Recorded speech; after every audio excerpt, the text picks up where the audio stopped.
Hello friends, welcome back to my channel banker and mentor. तो आज की इस वीडियो में हम बात करेंगे कि how to prepare for SBI clerk mains. तो जैसे कि आप सबका जो है वो प्रीलिमिनरी के जो एग्जाम है वो आपके जो है वो खत्म हो चुके हैं। 11 और 12 को जो आपकी लास्ट शिफ्ट थी वो आपकी खत्म हो चुकी है। तो अब हमारे पास जो है हम लगभग लेकर चलते हैं कि आपके पास एक से जो 30 दिन से मैं बोलूँ तो 40 45 दिन आपके पास है, मतलब 45 डेज आपके पास है प्रीलिमिनरी रिजल्ट आने में। और जैसे ही आपका प्रीलिमिनरी का एग्जाम का रिजल्ट आता है तो उसके लगभग 10 या फिर मैक्सिमम आप बोल सकते हो 12 से 15 दिन के बाद आपका मेंस होता है। तो अब आपको जो मेंस की प्रिपरेशन करनी है वो इन जो आपके पास 40 से 45 दिन जो आपके पास है, 45 डेज जो है, इनके बीच में ही आपको जो है मेंस की तैयारी करनी होगी। लास्ट के जो आपके प्रीलिमिनरी रिजल्ट आने के बाद जो 10 से 12 दिन होते हैं उसमें सिर्फ आपको जो है वो रिवीजन ही करनी होगी। तो आज की वीडियो में हम देखेंगे स्ट्रेटेजी कि कैसे आपको जो है प्रिपेयर करना है अपना एसबीआई क्लर्क मेंस का, ताकि आप फर्स्ट अटेम्प्ट में अपना जो है एसबीआई क्लर्क मेंस जो है वो क्वालिफाई कर पाए। तो वीडियो को लास्ट तक जरूर देखें, चैनल को जरूर सब्सक्राइब कर लें और लोगों के साथ भी जो है वीडियो को शेयर करना है। तो चलिए आज की वीडियो को शुरू करते हैं। मेरा नाम है Ramdev, currently working as an associate in State Bank of India. तो जैसे कि फ्रेंड्स आपको पता है कि आपका जो है एसबीआई क्लर्क मेंस का जो एग्जाम पैटर्न है, एसबीआई क्लर्क मेंस, ठीक है। तो आपका जो एग्जाम पैटर्न है उसमें आपके 4 सेक्शन आने हैं, ठीक है। आपका जीए आपका आना है, उसके बाद आपकी इंग्लिश आनी है, उसके बाद आपकी रीजनिंग, प्लस इसमें आप कंप्यूटर अवेयरनेस लिख सकते हो, ठीक है। उसके बाद आपका जो है डी आई मैं बोलूँ मैथ्स बोल देते हैं, या फिर डी आई, ठीक है। तो टोटल आपके जो क्वेश्चन होंगे वो 190 क्वेश्चन होंगे और मार्क्स आपके जो है वो 200 होंगे, ठीक है। अब आपके जो है 50 नंबर का आपका ये आएगा, और आपका जो है 50 नंबर की आपकी ये आएगी, 40 नंबर का आपका ये क्वेश्चन होंगे, और 50 नंबर के आपके जो है वो रीजनिंग के क्वेश्चन होंगे, ठीक है। और आपके जो है 50 मार्क्स इसके होंगे, 60 मार्क्स आपके इसके होंगे, और 85 मार्क आपके इसके होंगे, और इसके आपके जो होंगे 40 मार्क्स होंगे। तो 5 और 5, ठीक है। तो 200 ये हो गया, और 190 आपके जो है क्वेश्चन होंगे, और आपके जो है टोटल मार्क्स जो है वो इतने होंगे, ठीक है। तो अब आपको एक ऐसी स्ट्रेटेजी लेके चलनी है ताकि आप जो है इनमें, मतलब आपका देखिए, सबसे पहले मैं आपको बात बता देता हूँ कि आपका एसबीआई के अंदर ही ऐसा है कि जिसमें आपकी सेक्शनल कट ऑफ नहीं होती। तो आपको जो है सेक्शनल कट ऑफ को क्वालिफाई करने की जरूरत नहीं है, कि मतलब अगर आप किसी भी सेक्शन में अलग से क्वालिफाई नहीं करना है, तो अगर आपके इन 4 में से कोई 3 भी सब्जेक्ट आपके अच्छे हैं तो आप उनमें अपना बेहतर करके अपने एग्जाम को क्वालिफाई कर सकते हो, ठीक है। तो सबसे पहले हम बात करेंगे आपकी जीए की। जीए जो है आपका एक बहुत ही स्कोरिंग सब्जेक्ट मैं बोलूंगा। जब मैंने एसबीआई क्लर्क मेंस का एग्जाम दिया था तो उस टाइम मैंने जो है 50 में से 40 क्वेश्चन अटेम्प्ट किए थे जीए के सेक्शन में, और विद 98% एक्यूरेसी। मतलब मुझे ये पता था कि 40 क्वेश्चन जो मैं अटेम्प्ट कर रहा हूँ उसमें से मेरे जो है लगभग 36 से 38 क्वेश्चन बिल्कुल करेक्ट हैं। बाकी के जो 10 क्वेश्चन बचे थे, 10 में से भी जो 5 क्वेश्चन आपके होते हैं वो 5 क्वेश्चन भी मुझे आते थे, बट उसमें क्या था कि उसमें था आपका फर्स्ट और थर्ड ऑप्शन में, जैसा होता है ना, दो ऑप्शन के बीच में आपका रहता है कि कौन सा ऑप्शन आपका होगा। तो उस वजह से मैंने वो 10 क्वेश्चन जो है वो अटेम्प्ट नहीं किए थे। मतलब ऐसा होता है कि आपका, अगर आप जीए की प्रिपरेशन कर रहे हैं लगातार, तो 50 में से मैं बोलूं 30 से 35 क्वेश्चन ऐसे होंगे जिनको आप इजीली कर पाओगे। बाकी के जो 5 से 7 क्वेश्चन होते हैं उनको आपको थोड़ा अपनी जो है नॉलेज के अनुसार वो वहां पे आपको जो है अटेम्प्ट करने होते हैं। बाकी के जो 5 से 7 क्वेश्चन होते हैं वो टफ क्वेश्चन होते हैं, उनको कोई भी अटेम्प्ट नहीं कर पाता। ऐसा कोई नहीं होता जो 50 में से 50 क्वेश्चन अटेम्प्ट करके आएगा। तो आपको फोकस रखना है जीए की, जितनी ज्यादा आप रिवीजन कर सके, प्रैक्टिस कर सके, और जीए में जो है जितना ज्यादा आप जो है अटेम्प्ट अपना कर पाओ विद एक्यूरेसी। तो आपको जीए में अपना जो है रिवीजन करनी है। और अब आपका ये क्वेश्चन होगा कि जीए को हम कितने टाइम, महीने की हम जो है अपना करंट अफेयर पढ़ें। तो मैं बोलूंगा आपको 3 से 4 महीने की लगभग करंट अफेयर आपको जो है आपके टिप्स पे होनी चाहिए, मतलब बहुत अच्छी तरह से आपकी उसकी जो है वो रिवीजन होनी चाहिए।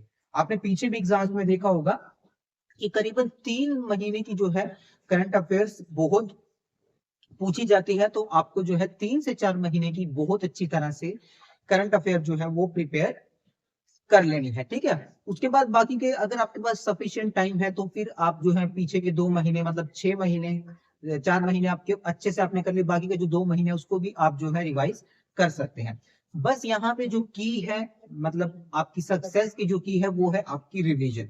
आप जितने भी महीने की जीए कर रहे हैं उसको बहुत अच्छी तरह से आपको दोहराना है, 2 से 3 बार उसको दोहराना है, और जितनी आप रिवीजन कर पाओगे उतना आप जो है रिटेन कर पाओगे। तो ये आपकी हुई जीए की स्ट्रेटेजी। दूसरी मैं बात करता हूँ इंग्लिश की। इंग्लिश में भी जब उस टाइम पे मैं अपनी स्ट्रेटेजी भी आपको साथ साथ बता रहा हूँ।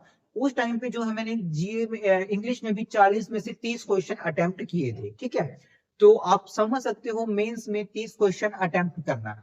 ठीक है, तो अब ये कैसे किए? आपकी भी इंग्लिश की स्ट्रेटेजी यही होनी चाहिए। एक तो देखिए, मैं अपनी हर एक वीडियो में बोलता हूँ कि आपको डेली न्यूज़पेपर जरूर रीड करना है, एडिटोरियल सेक्शन खुद आपको पढ़ना है फिजिकल कॉपी से। अब आप बोलो कि मैं उसका सेशन देख रहा हूँ या मैं उसका सेशन देख रहा हूँ, वो अच्छी बात है, आप उसको देख सकते हो, पर जब तक आप खुद फिजिकल पेपर से नहीं पढ़ोगे तब तक आपको ज्यादा फायदा नहीं होने वाला है। ये मेरा एक्सपीरियंस है। तो आपको जो है एग्जाम मतलब न्यूज़पेपर को आपको खुद से एडिटोरियल सेक्शन को पढ़ना है, वहीं पे आपको हाईलाइट करके वो क्या आपको निकालना है, नोट डाउन उसको करना है। ठीक है, इंग्लिश के लिए सबसे पहला आपका है एडिटोरियल सेक्शन, आपको डेली पढ़ना है, टाइम निकाल के आपको अपने मेंस के एक दिन पहले तक भी आपको जो है इंग्लिश का न्यूज़पेपर जरूर पढ़ना है, एडिटोरियल सेक्शन। ठीक है, उसके बाद आपको डेली क्विज़ेस अटेम्प्ट करने हैं। अगर आप मेंस के मॉक टेस्ट अभी दे रहे हो तो उसमें आपको कोशिश करनी है कि आप जो है इंग्लिश के मैक्सिमम क्वेश्चन अटेम्प्ट कर पाओ। ठीक है, उसके बाद जब आप क्विज़ेस भी आपको करनी है, मॉक टेस्ट में आपको इंग्लिश भी जितनी आपको कर पाओ मैक्सिमम करनी है। उसके बाद जब आपका मॉक टेस्ट कंप्लीट हो जाए तो आपको वैसे मैं बोलूंगा कि हर एक सेक्शन की आपको जो है वो एनालिसिस करनी है, पर इंग्लिश के सेक्शन की आपको खासकर एनालिसिस करनी है। आपको ये चेक करना है कि मैंने क्या समझ के आंसर लगाया है और एग्जामिनर का आंसर क्या है। वहां से आपको अपनी गलती का पता चलेगा, बहुत सारे वहां से आपको नए रूल पता चलेंगे। आपकी जो मिस्टेक्स हैं, कहीं कॉमन मिस्टेक्स ऐसी होती हैं कि जो हम जानते हुए भी कर देते हैं, तो आपको वहां से वो जो है आपको जो है वो वहां से पता चलेंगे। ठीक है, और अगर आपको वहां से कोई रूल्स आपको वहां से पता चलते हैं और उनको आपको एक अपनी जहां पे आप नोटबुक है वहां पे आपको नोट कर लेना है। जो भी वोकैबुलरी उसमें आ रही है जिसका मीनिंग आपको नहीं पता, उस उन वर्ड को भी आपको जो है अपने नोटबुक में नोट कर लेना, और उनका मीनिंग के साथ आपको जो है डिक्शनरी में मीनिंग सर्च करके वो भी आपको नोट डाउन कर लेना है। ठीक है, तो ये रही आपकी इंग्लिश की स्ट्रेटेजी, मतलब डेली क्विज़ेस भी आपको जो है अटेम्प्ट करनी है साथ के साथ। उसके बाद मैं बात करता हूँ रीजनिंग प्लस आपकी कंप्यूटर अवेयरनेस। रीजनिंग और कंप्यूटर अवेयरनेस में क्या होता है कि कंप्यूटर अवेयरनेस के वैसे तो क्वेश्चन नहीं आते, पर फिर भी ठीक है आप थोड़ा पढ़ सकते हो, मतलब कंप्यूटर अवेयरनेस के क्वेश्चन नहीं आते रीजनिंग में। आप बोल सकते हो कि अगर मैक्सिमम हुए तो 2 से 4 क्वेश्चन, 5 ही लगा लीजिए, वैसे तो इतने क्वेश्चन नहीं आते कंप्यूटर अवेयरनेस के, पर बेसिक क्वेश्चन होते हैं उसको आप जो है वो कर सकते हैं। पर अगर आप अभी मतलब जैसे आपको यूआईसीसी का जो है असिस्टेंट का एग्जामिनेशन फॉर्म आपने भरा हो, तो उसमें आपका जो है कंप्यूटर अवेयरनेस का अलग से उसमें जो है पोर्शन दिया हुआ है। तो अगर उसके लिए भी आप प्रिपेयर कर रहे हो तो कंप्यूटर अवेयरनेस अगर आप पढ़ो तो आपके पास अगर रीजनिंग में क्वेश्चन आ भी जाते हैं तो आप वहां से उसको अटेम्प्ट कर पाओगे। तो रीजनिंग के लिए भी ऐसा ही है, आपको जो है डेली के डेली प्रैक्टिस, मतलब जो है आपका रिवीजन, मैं बोलूँ क्विजेस आपको जरूर अटेम्प्ट करनी है। अगर आप मॉक टेस्ट दे रहे हो वहां पे आपको एक टाइम फ्रेम में उसको रीजनिंग को आपको जो है पजल वगैरह जो है सोल्व करने की कोशिश करनी है। जब आपका एग्जाम वहां पे मॉक टेस्ट जब आपका खत्म हो जाए तो एनालिसिस में आपको उस क्विज को एक टाइम फ्रेम के अंदर लेकर बनाना है। ये नहीं कि आप एनालिसिस आप मॉक टेस्ट का कर रहे हो रीजनिंग का और आप एक पजल को लेके 10-10 मिनट 15-15 मिनट लेके बैठे हो और आपसे वो बन नहीं रही, या फिर आप 15-15 मिनट में एक पजल को बना रहे हो। आपको जब आप एनालिसिस कर रहे हो मॉक टेस्ट के बाद, तो उसको उसके बाद भी जब आपको पजल बनानी है तो उसको आपको एक टाइम फ्रेम के अंदर बनाना है। मतलब आपने सोच लेना है कि इसको मैं 5 से 7 मिनट का आपको टाइमर लगा के उस हिसाब से जैसा पजल है उस हिसाब से आपको टाइमर लगा के उसको जो है बनाना है। जब मैंने अपना मेंस दिया था तो मैंने 27 क्वेश्चन जो है वो रीजनिंग में अटेम्प्ट किए थे। ठीक है, तो इसमें भी आपको डेली क्विजेज अटेम्प्ट करनी है, मॉक टेस्ट आप दे रहे हो वहां में प्रैक्टिस हो जाएगी, और उसकी आपको जो है एनालिसिस के दौरान टाइम फ्रेम लेकर आपको जो है इसकी रीजनिंग की भी आपको टाइम फ्रेम के साथ प्रैक्टिस करनी है। ठीक है, उसके बाद हम बात करते हैं मैथ और डीआई। मतलब मैं बोलूं तो अगर इन चारों सेक्शन में से कोई टफ है मेरे लिए, देखिए मेरे लिए ये जो मेरा मैथ्स और डीआई वाला था ये एवरेज था, ठीक है। मैंने अपने मेंस के दौरान सिर्फ 8 क्वेश्चन, 8 या 7 क्वेश्चन मैंने जो है 8 क्वेश्चन मैंने जो है इसमें अटेम्प्ट किए थे, ठीक है। तो इसके लिए आपको क्या करना है, यूट्यूब पे आप वीडियो देख सकते हो मेंस लेवल डीआई, उनकी वीडियो के साथ साथ आपको जो है क्वेश्चन को सोल्व करना है, और सोल्व करने के बाद उनका सोल्यूशन भी आपको देखना है। और वैसे ही डेली क्विज़ेस तो आपको हर एक सेक्शन की जरूर अटेम्प्ट करनी है। उसके बाद जैसे आप एनालिसिस कर रहे हो मॉक टेस्ट का, तो मॉक टेस्ट के बाद आपको जो है मॉक टेस्ट देते वक्त आपको ये डिसाइड करना है कि आप अगर ये डीआई और मैथ वाला पोर्शन खासकर आप कर रहे हो, तो उसमें आप सबसे पहले एक बार मॉक टेस्ट में आप जब देते हो तो आपको गो थ्रू हो जाना है हर एक सेक्शन की। बेसिकली मैं बात करूं मैथ्स के, आपको सारे क्वेश्चन के जैसे 50 क्वेश्चन एक बार आपको फटाफट पहले 1 से 2 मिनट सारे क्वेश्चन को आपको गो थ्रू हो जाना है, चेक कर लेना है कि कहाँ पे जो क्वेश्चन है वो डुएबल है। जैसा मैंने बोला कि इसमें आपका जो है सेक्शनल जो है वो आपकी कट ऑफ नहीं होती, तो आप इसमें आपको ये नहीं कि आपको जो है 50 में से आपको 40 क्वेश्चन अटेम्प्ट करने हैं, 30 क्वेश्चन अटेम्प्ट करने हैं, इतने क्वेश्चन किसी के अटेम्प्ट होते भी नहीं है। तो आपको बस अपनी एक्यूरेसी की तरफ ध्यान देना है कि आप एक्यूरेसी से अगर आप 10 से 15 क्वेश्चन भी अटेम्प्ट कर पा रहे हो तो वो आपके सफिशिएंट है। बस बाकी के जो आपके 3 सेक्शन है वहां पे आपने अच्छी अटेम्प्टेशन आपकी की, ठीक है। तो और जब भी आप मॉक टेस्ट दे रहे हो आपको अभी से अपनी एक स्ट्रेटेजी बना के देखनी है कि आपको तीनों सेक्शन में देखना है कि अगर आप मिसलेनियस पहले कर रहे हो और मेन जो है वो बाद में कर रहे हो, तब आपके नंबर कितने आते हैं, तब आप कितना अटेम्प्ट कर पाते हो, या फिर आप पहले जो है मतलब मैं मैथ्स की बात करूं डीआई आप पहले उठा रहे हो, मिसलेनियस बाद में उठा रहे हो, तो आप कितना अटेम्प्ट कर पा रहे हो। आपको अपनी खुद की स्ट्रेटेजी को मॉक टेस्ट के थ्रू एनालिसिस आपको एनालाइज करना है कि आप किस स्ट्रेटेजी, जो स्ट्रेटेजी है वो आपके लिए कौन सी स्ट्रेटेजी बेहतर है। तो जब मैं बात करूं मैंने उस टाइम पे जो है अपने जब मेरा मेन था तो मैंने कितने क्वेश्चन अटेम्प्ट किए थे, मैंने 105 क्वेश्चन अटेम्प्ट किए थे जैसा कि। और इन 5 क्वेश्चन में से 105 क्वेश्चन में से मेरे जो थे 40 क्वेश्चन जीए के थे, उसके बाद 27 मेरे रीजनिंग के थे, 30 क्वेश्चन मेरे इंग्लिश के थे, और बाकी के जो 8 क्वेश्चन थे वो मेरे मैथ्स या फिर डीआई के थे। तो ये हो गए आपके टोटल 105 क्वेश्चन आपके जो है वो बन जाते हैं। और मेरे मार्क्स थे 87 समथिंग मार्क्स थे, मतलब 88 मार्क्स जो थे वो मेरे थे, ठीक है।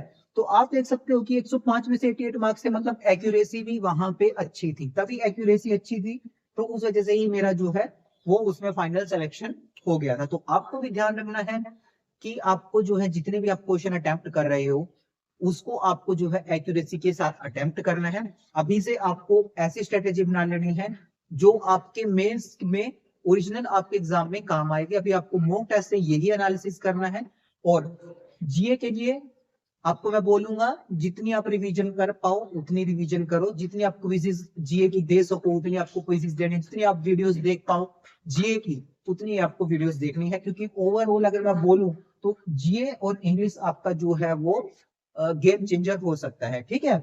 तो मेरे केस में भी आप देख लीजिए 40 और 30 मतलब 70 नंबर तो मेरे यहीं से बन रहे हैं, ठीक है। और 88 मार्क्स है तो 88 में से मैं बात करूं तो 70 नंबर तो मेरे यहीं से बन रहे हैं।